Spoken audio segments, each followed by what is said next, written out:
Alright guys, how's it going? Welcome back. Today I'm in this 2008 BMW Z4, which I've borrowed from my colleague. I say borrowed, he doesn't actually know that I've borrowed it, but I'm sure he'll be fine with it. I'll leave the link to his website below, so if you are interested in the car, you can have a look for yourself. The Z4 has been around for an eternity. It replaced the disappointing BMW Z3. If that makes you irrationally angry because you run the Z3 Owners Club, then tough luck.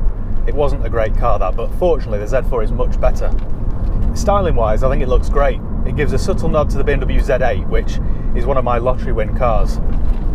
If I came into a lot of money, I would definitely buy a BMW Z8, I love them. Anyway, you can see with the Z4 where they've taken some styling cues. I love the long imposing bonnet and I like the stubby rear end. It just looks purposeful, looks like it's going places. Bear in mind this car's been around since 2003. I know it's starting to look its age when compared to the newer Z4s, but just as a piece of design in general, I still think it looks great. The roof folds down electronically, so you just press and hold this button, and 15 seconds later, you've got wind in your hair. There are no catches to do, it's all done by the touch of the button. I think the interior is lovely. I've always liked the Z4 interior. I think it's really stylish. Again, they've taken some ideas from the Z8 interior. It's not typically Germanic, it feels more Italian in styling. I think the attention to detail is really great. With most cars from any big manufacturer, you can always spot parts that have come from the general parts bin. But that's not the case with the Z4 because everything you look at looks as though it's been designed specifically for the Z4. I love the small, chunky steering wheel too, it just feels very sporty. This one's automatic and it's got these paddle shifters, which again don't look like an afterthought, they look like they were designed for the Z4. Unfortunately though, with the interior, it's not all that practical. There are no cup holders, there aren't many storage areas, so I've got nowhere for my bottle of water. I always get funny comments when I mention cup holders, but for me they're as important as heated seats, which incidentally this doesn't have either. When I picked this up from work, I got it out of the showroom, went over to the petrol station, put some fuel in and got a coffee from the machine, and then had to drive it back home with a hot latte between my legs because there's just nowhere to put it, which is dangerous. You can though with the Z4 retrofit cup holders, which I would do if I bought one, I think it's crucial. Interior space though isn't too bad, the seats are quite comfortable. You get this leather pad here which acts as an armrest. I've got plenty of space for my legs, plenty of headroom. The seats are electronic, so you can have them quite low, which I like in a car like this. It is quite a low car. I mean, I'm quite active and I'm not obese or anything, and even I struggle to get in and out of it. So I think if you are older and you've got a bad hip or something, it might not be the car for you. In fact, when I got out of this at the petrol station earlier, I did make that noise, which isn't very dignified. They offer the Z4 with a wide range of engines, but I would recommend going for the 3-litre straight 6 that's under the bonnet of this one. I'll tell you why. Not just because it sounds good, which it does. Not just because it's quick, which it is. It develops about 260 horsepower. But the main reasons you should go for this engine are, well, it's not noticeably any worse on fuel than any of the other engines, so why not have the extra power? And also, with a car like this, you already compromise on so much. You compromise on practicality, comfort. You don't want to be compromising on the engine as well, so go for the 3-litre.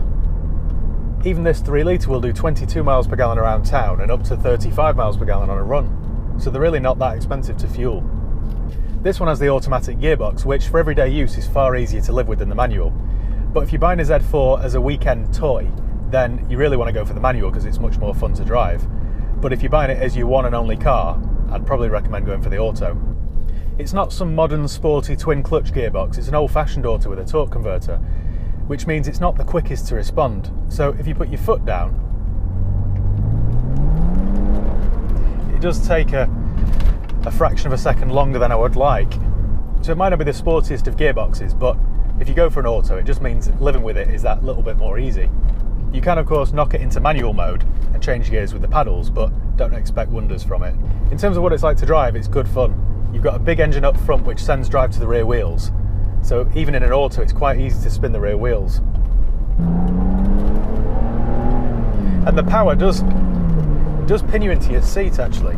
Although the Z4 is quite heavy when compared to an MX-5 or something, it's still quite a light car. The steering's precise, it sounds good, it goes well.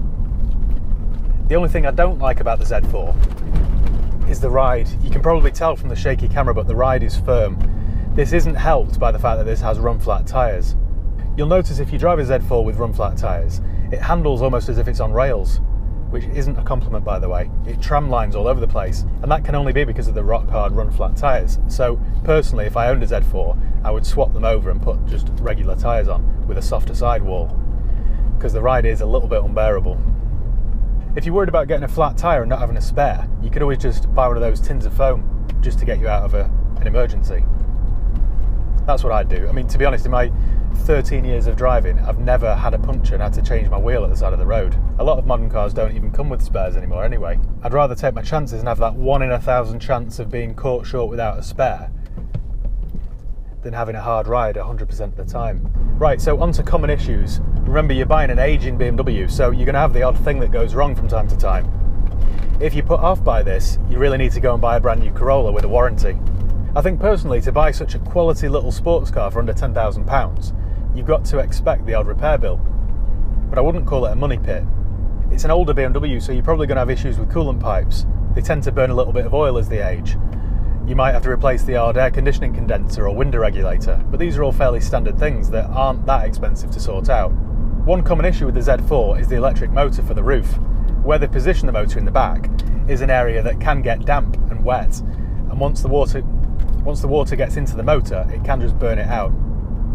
That actually happened with this car. So we took it into the garage and it cost about £500 for a new motor fitted. I've since found out that there are companies that, for about half that price, will refurbish your old motor and reposition it so it won't happen again. In terms of practicality, you get a reasonable sized boot for a car of this type. I mean, it's not a Volvo V70, but it's not bad for the odd weekend away.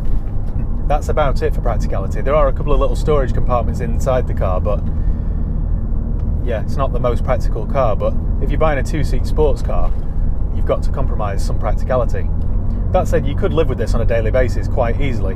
You can pick these up in the UK from as little as a couple of £1,000s. It is an awful lot of car for the money. You'd be better off trying to buy a newer, lower mileage car with plenty of service history.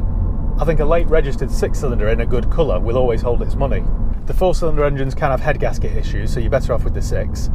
The gearbox needs servicing at about 80,000 miles, or 10 years.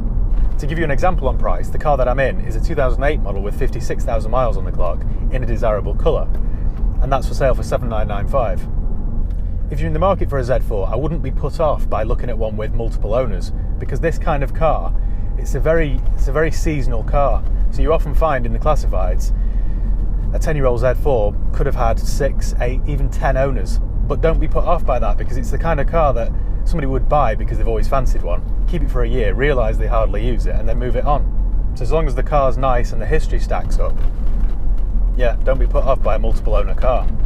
If, for example, you find a 10-year-old Z4 that's had 10 owners, and it roughly equates to every 12 months it's changed hands, I personally wouldn't be put off by that, because it just means that every 12 months it's been somebody's pride and joy. They've polished it on the driveway on a Sunday, they've looked after it.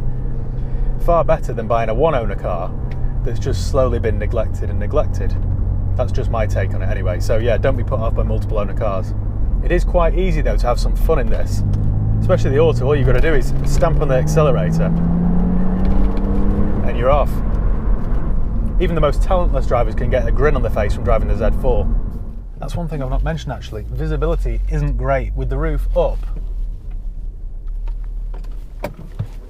Visibility is impeded by the roof, which is true of most convertibles, to be honest.